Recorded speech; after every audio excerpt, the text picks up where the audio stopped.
This happened when I was 16 years old. My friend Marcus had just moved into this old house on Elm Street and wanted to have his first sleepover there. His mom worked night shifts at the hospital, so she'd be gone from 10 p.m. until morning. I walked over around 7 with my sleeping bag and a bag of chips, letting myself in through the front door since Marcus was still setting up his Xbox in the basement. The basement was actually pretty cool. His dad had finished it before they moved in, with carpet and everything. We spent the first couple hours playing Halo and eating way too much pizza that his mom had ordered for us before she left for work. Around 9:30, we got bored of gaming and decided to explore the house, since Marcus hadn't really been in all the rooms yet. Most of them were still full of boxes. We made it up to the 3rd floor, which was basically just an attic that had been converted into a bedroom years ago. Marcus flipped on the light, and we saw it was completely empty except for this old wooden desk pushed against the far wall. What caught my attention, though, was that there were scratches carved into the desk surface. Not just random scratches. They looked like tally marks. Hundreds of them, all grouped in sets of 5. Marcus walked over to examine them closer. "Dude, what do you think someone was counting?" he asked me. I shrugged and told him maybe the previous owner was keeping track of something. We both laughed it off, but something about those marks made me uncomfortable. I suggested we head back downstairs. Back in the basement, we decided to watch a horror movie on Netflix. Marcus dimmed the lights, and we got settled on his couch with more snacks. About 20 minutes into the movie, we heard footsteps directly above us.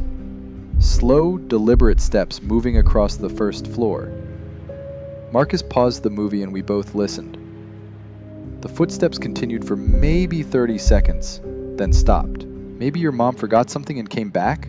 I whispered to him. Marcus shook his head. "She would have called out to us, and besides, I would have heard the front door." We sat there in complete silence for a few minutes, but didn't hear anything else.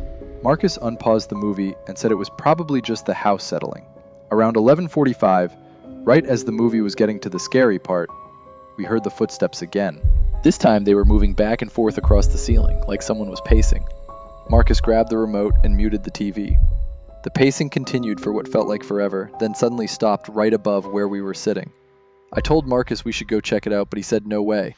"What if someone actually broke in?" he asked.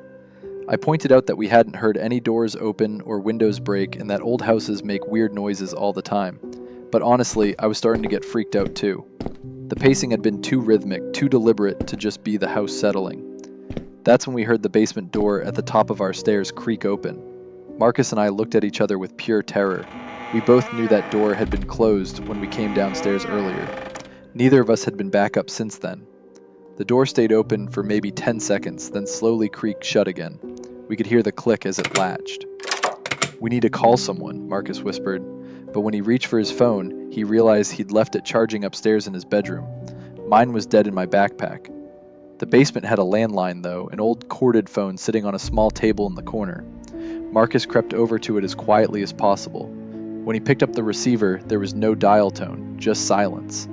He hung up and tried again. Still nothing. "The phone's dead," he mouthed to me. I suggested we make a run for it, but Marcus reminded me that whoever was up there would hear us coming up the wooden stairs, and they'd have us trapped in the stairwell. We decided to wait it out. Maybe whoever it was would just leave. We turned off all the lights and huddled on the couch, straining to listen for any sounds from upstairs. For about an hour, everything was quiet. I was starting to think maybe we'd imagined the whole thing. Then we heard the basement door open again. But this time, it didn't close. Footsteps started coming down our stairs, slow, heavy footsteps, one by one by one. Marcus grabbed my arm so tight I thought he might break it. We counted 12 steps before they reached the bottom. The intruder was now on the same floor as us, somewhere in the darkness of the basement. We couldn't see anything, but we could hear breathing that wasn't ours. Then we heard something that made my blood run cold. The sound of something being dragged across the carpet. The dragging sound moved across the basement, getting closer to where we were hiding on the couch. I wanted to run so badly, but Marcus was holding on to me, and I knew he was right. We couldn't see where we were going in the dark, and whoever this was knew the layout better than we did now. The dragging stopped right in front of the couch. I held my breath and tried not to move. Marcus was shaking next to me. We sat there in complete silence for what felt like hours but was probably only minutes. Then I felt something brush against my leg, just barely, like fingers trailing across my jeans. I couldn't help it. I let out a small gasp. Immediately, hands grabbed both me and Marcus. Strong hands that pulled us off the couch and dragged us across the carpet toward the stairs. Marcus was struggling and trying to yell, but one of the hands was covering his mouth. I managed to break free for just a second and stumbled toward where I remembered the light switch being. My hand found it and I flipped on the basement lights. The person dragging us was wearing all black with some kind of mask over their face, but what scared me more was what I saw on the floor next to the stairs. 5 other kids, all around our age, sitting against the wall with their hands and feet tied up. They were all conscious but had tape over their mouths. Their eyes were wide with terror. The person in black let go of Marcus and lunged toward me, probably trying to turn the lights back off. I dodged and ran for the stairs, screaming for Marcus to follow me. We both made it to the basement door and burst through into the first floor hallway.